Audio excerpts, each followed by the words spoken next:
so beautiful. Hi, Hiya Saata. You may pick your question from the bowl.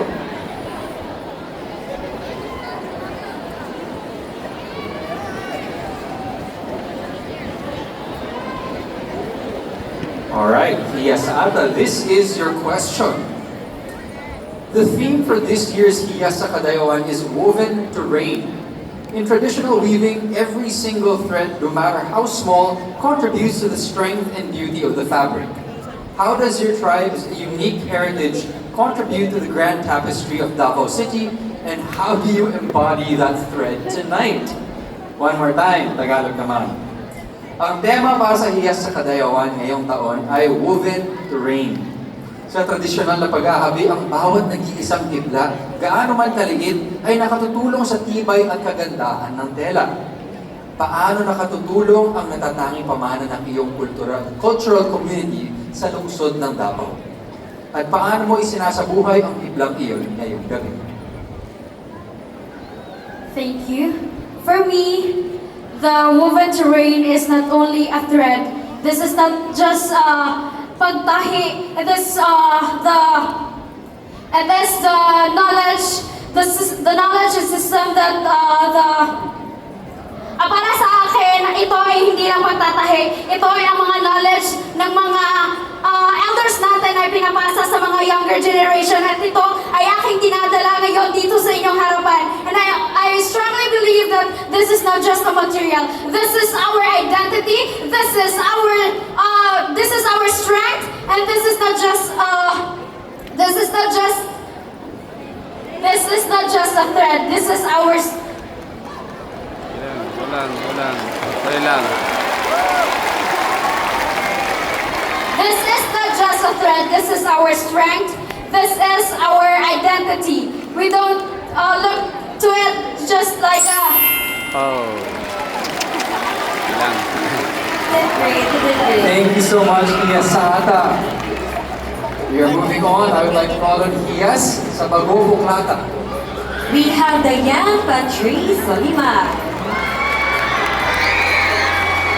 Of course, once again, as a reminder to our audience, please remain silent as our candidates are delivering their answers. You may pick your question from the bowl. Question. Indigenous craftsmanship, such as traditional weaving and handcrafts, is often underpriced in commercial markets.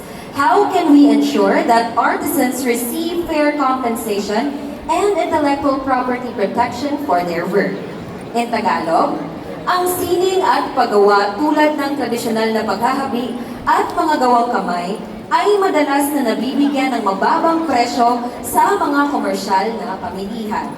Paano natin matitiyak na ang mga manlilikha ay nakatatanggap ng makatarungang kabayaran at proteksyon sa kanilang karapatang intelektual para sa kanilang mga gawa? Thank you for that question, ma'am. Now, I personally believe that every artisans deserve to have to receive the right amount of money for their art or for their artwork. So for me, it is really just, or it is truly right if we give them the correct amount. So how can we apply this? We need to respect them, and at the same time, we also need to follow the IPRA law, because in IPRA law, it is also included there that we need to give them the right amount with their work, and also we need to respect them at the same time. And to close this statement, I do believe in the saying that we are all woven by our roots, we are all strengthened by our differences, and we are all destined to reign through unity. That is all. Thank you. Thank you very much to our candidate from Bagobuklata. We would like to call on the next candidate, Hiyas sa Bagobo, Tagabawa. We have Mary Joy Ali. Hello, Mary Joy. You may pick your question from our bowl.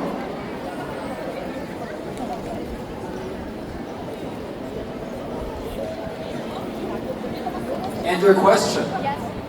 artificial intelligence and digital tools are reshaping how information is created and preserved.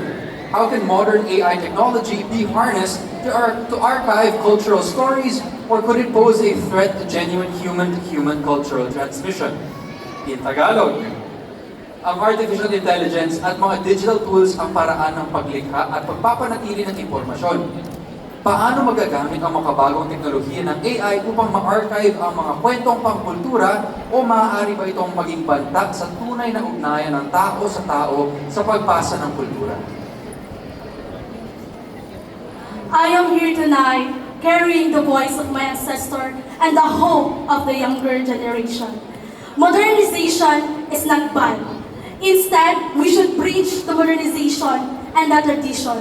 By technology and social media, we can document our tradition, showcase our traditional instrument, and by modernization, we can preserve our culture. Thank you. Thank you very much, Mia Samagogo Tagabawa. And our next candidate, Hiyas sa Matiksalog, Christine Faith Gawilan.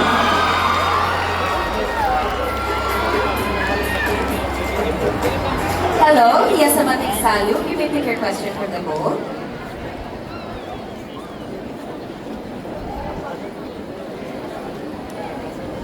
Here's your question.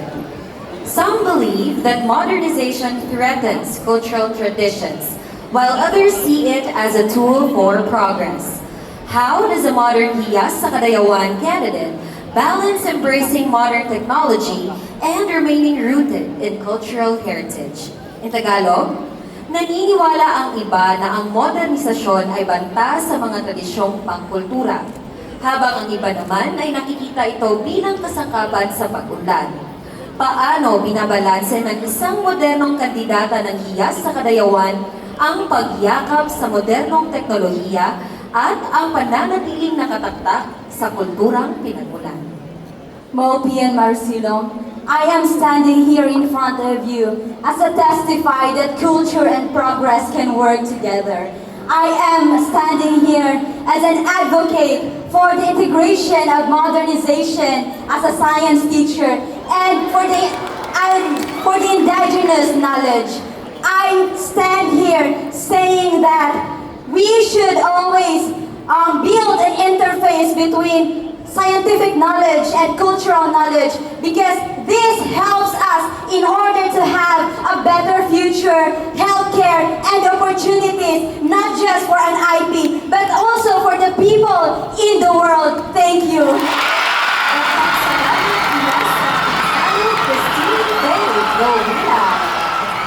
And we go on to the next candidate, Hiyas sa Obu Manugu, Christine Joy Agaw.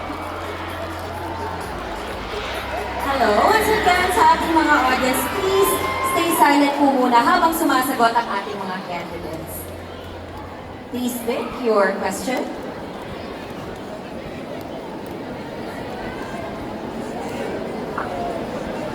And your question. In an era dominated by social media and short-form video content, traditional cultural practices can easily be reduced to aesthetic trends.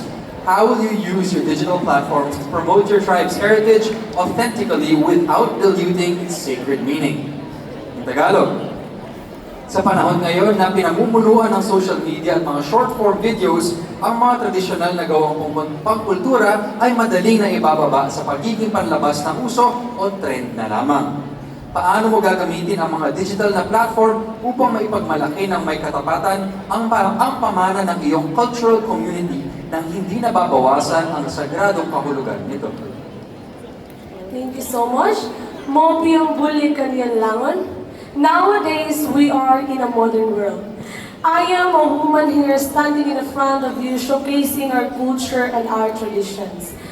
For me, we can show, or we can uplift our culture by teaching our younger generation, by letting them learn what is our culture about and showcasing it on social media. Because I do believe that when a culture is taught, it is remembered, and when it is practiced, it continues. And when the young people And when the young people lives it, the culture lives on. Daghang salamat. Thank you. Thank you so much, our Hiyasa Ovo Manovo. Up next, Hiyasa Ilanon, City Haya Usman. May you pick your question from the board, please?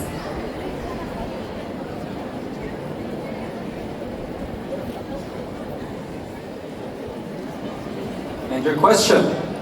Modern fashion and music frequently borrow patterns, motifs, and rhythms from the cultural communities. Where do you draw the line between creative cultural appreciation and harmful cultural appropriation? In Tagalog, ang makabagong moda at musika ay madalas na humihiram ng mga pattern, motif at ritmo mula sa mga katutubong pamayanan. Saan mo iginuguhit ang hangganan sa pagitan ng malikhaing pagpapahalaga sa kultura at ng nakakasamang pagnanakaw o pag-angkin sa kultura? Thank you so much. As an Irnun woman, we have always had the misconception that Irnun have no originality. But I believe that we Irnun are also originals. One of the originals, rather. We have our own music, our own stories and histories, and that alone can witness that even our differences, we still have boundaries and still united as one. For I believe also that the progression is a true progression. It survived because of the harmony of many. For I believe that the greatest threat of our culture is not change. It is forgetting. And let us be all proud and also respect each other. And also, we should use the modernization tool by preserving our culture. Thank you. Daghang salamat, Hiyasa Ilanon. Up next from Hiyasa Kaga, Jamaica Prado.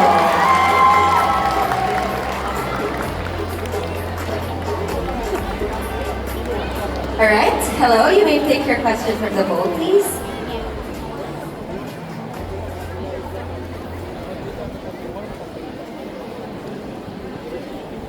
And your question.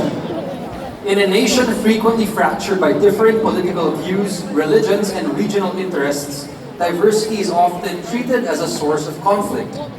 How does our declaration, "We are one, Kadaya one," prove to a divided country that our cultural differences can actually bring a nation together instead of tearing it apart? Tagalog. Sa isang bansang madalas na nahahating ang magkakaibang pananaw sa politiko, relihiyon, at panrehiyong interes, ang pagkabukod-tangi o pagkakaiba ay madalas na itinuturing na pinagmulan ng sigal. Paano pinatutunayan ng ating pahayag na "We are one, Kadaya one" sa isang nahating bansa na ang ating mga pagkakaibang kultura ay maaari palang magbuklod sa isang bansa sa halip ng magwatak-watak ito? Assalamualaikum. Our city is a diverse city, composed of tribe people, the IT, the Muslims or Moro, and the Christians. But we are united. We are one because we believe that when we are harmonized and we believe that we are strong together, we can surpass any differences. Our similarities are our beliefs in ourselves. And thus, when we are divided, we try to unite each other to pursue one goal. And that is to harmonize the Davao City. We are one, Kadayawan. Shukran. Alright, daghang kayong salamat, Hiyasa Kaga, Jamaica Prado. Calling on Hiyasa Maguindanaon by Ayesa Mangansaka.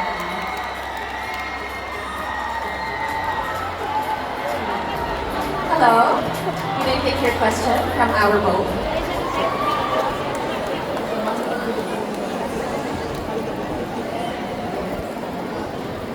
Here's your question. As urban areas rapidly expand with infrastructure and commercial developments, traditional lands and cultural landmarks face increasing pressure. How can local governments and the private sector pursue economic growth while respecting and protecting cultural spaces. In Tagalog, habang mabilis na lumalawak ang mga syudad sa pamamagitan ng mga infrastructure at komersyal na pag-unlad, ang mga tradisyonal na lupain at pangkulturang lugar ay nahaharap sa tumitinding banta. Paano maitataguyod ng mga lokal na pamahalaan at pribadong sektor ang paglago ng ekonomiya habang iginagalang at pinoprotektahan ang ating kultura? Assalamualaikum. I'm a firm believer that nothing is constant in this world but change. And one of them is when it comes to our urbans and infrastructure. But what we can do is to open opportunities for our IB community and Moro community. That even if we build infrastructure around their land, with of course their permission, we can still give livelihood opportunities for them. At the same time, we should collaborate in order to respect one another and to ensure that no one is left behind. Because I believe as Tabaweños, when we are united, we stand firmer, stronger. Because we are one, Karayawan, Sukla. Maraming salamat, Hiyas sa Maguindanao. Up next, let's have Hiyas sa Mindanao, Marzia Chana Aguinaldo. We only have 3 candidates left, and I think it's getting tougher and tougher here, Miguel. Okay, you may pick your question from our board.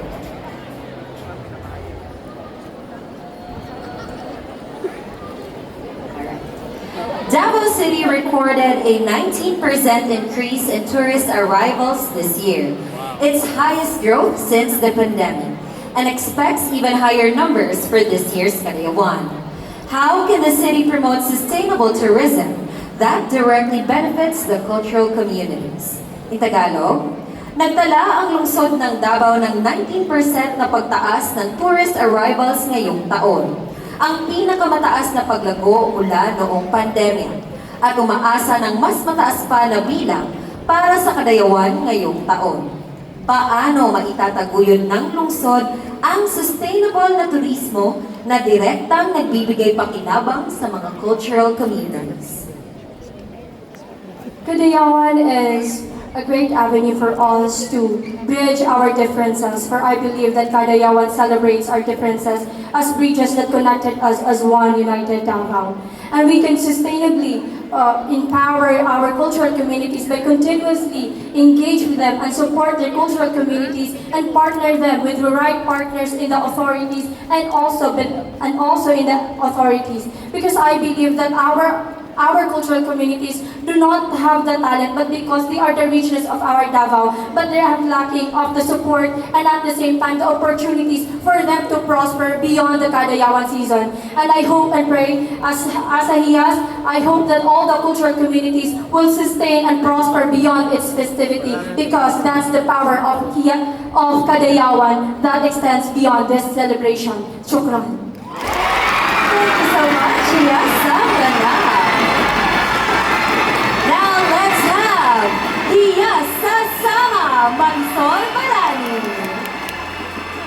Ang daming fans ni Sama Pangulong. Hello? Please pick your question from the bowl.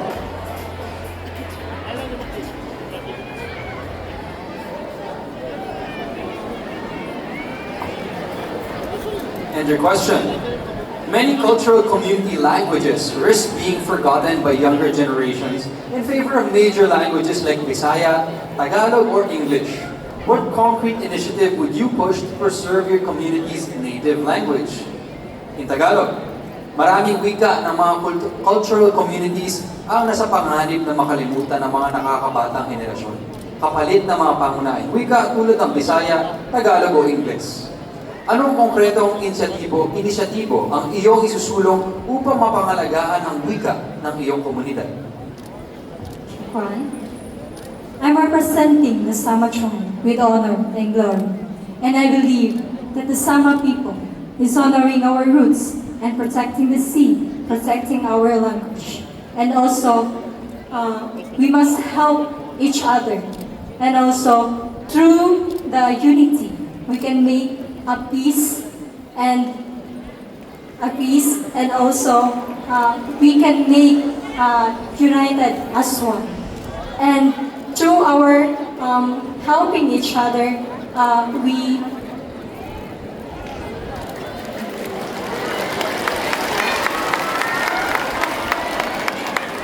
through helping each other, we leave a meaningful legacy for the next generation. Shukran. Thank you so much, Hiyasa Sama. And our last candidate, Hiyasa also, Noela Nakila. Save the best for last, sabi nga nila.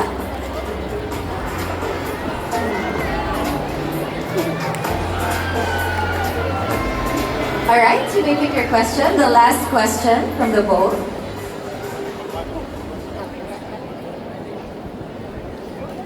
And your question. Kadayawan is fundamentally a festival of thanksgiving for a bountiful harvest. However, extreme weather and climate change now threaten our agricultural communities.